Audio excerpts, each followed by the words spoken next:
ഒറ്റപ്പാലം വേങ്ങേരി മഹാദേവ ക്ഷേത്രത്തിൽ ഭാഗവത സപ്താഹ യജ്ഞം പുരോഗമിക്കുന്നു. ജനുവരി 11-ന് ആരംഭിച്ച യജ്ഞം 18-ന് സമാപിക്കും. കലിയുഗത്തിലെ മായാപ്രപഞ്ചത്തിൽ മനഃശാന്തിയും ആത്മസൗഖ്യവും നേടാൻ ഏറെ പ്രയോജനകരമാണ് നാമജപവും പുണ്യകഥാ ശ്രവണവും. വ്യാസമഹർഷിയാൽ രചിക്കപ്പെട്ടതെന്ന് വിശ്വസിച്ചു പോരുന്ന മൂലഗ്രന്ഥമായ ശ്രീമദ് ഭാഗവതം പാരായണം ചെയ്യുന്നതിലൂടെയും ഭാഗവത ശ്രവണത്തിലൂടെയും വ്യാസമഹർഷിയാൽ രചിക്കപ്പെട്ടതെന്ന് വിശ്വസിച്ചു പോരുന്ന മൂലഗ്രന്ഥമായ ശ്രീമദ് ഭാഗവതം പാരായണം ചെയ്യുന്നതിലൂടെയും ഭാഗവത ശ്രവണത്തിലൂടെയും അനിർവചനീയമായ ആത്മസൗഖ്യമാണ് ഓരോ ഭക്തഹൃദയത്തിലേക്കും പരിലസിക്കുന്നത്. ഭാഗവത പ്രദീപം ബ്രഹ്മശ്രീ ചന്ദ്രമന ഗോവിന്ദൻ നമ്പൂതിരി യജ്ഞാചാര്യനായാണ് ഭാഗവത സപ്താഹ യജ്ഞം പുരോഗമിക്കുന്നത്.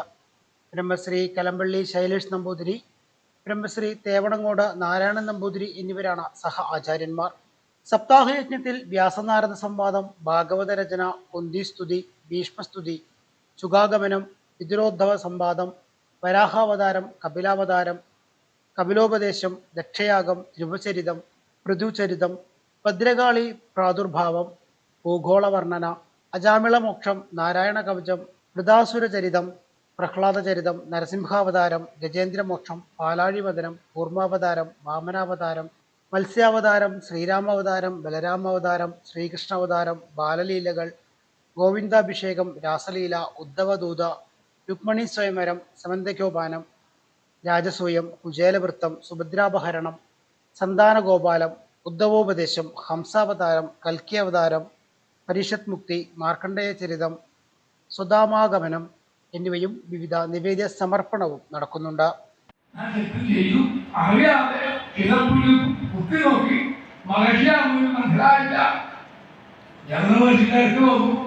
മഹാരാജാവ് എന്റെ മകൾ നിൽക്കുകയും ക്ഷമിക്കണം ക്ഷമിക്കണം ക്ഷമയില്ല, അതേ ശക്തി രാജ്യം നശിച്ചു. അപ്പൊ എന്താ പറഞ്ഞത്? എന്റെ കണ്ണു കുത്തി പൊട്ടിച്ച പെൺകുട്ടിയെ എനിക്ക് വിവാഹം ചെയ്ത് തരണം. കൊച്ചു പെൺകുട്ടിയെ വിവാഹപ്രായമായിട്ടില്ല. സുഖന് പറഞ്ഞു, ഞാൻ ഭാര്യയായിട്ട് പോകാം, ഞാൻ എന്റെ ലക്ഷ്യം ചെയ്തത്. അങ്ങനെ ആ വൃദ്ധനായ ശരണമഹർഷിക്ക്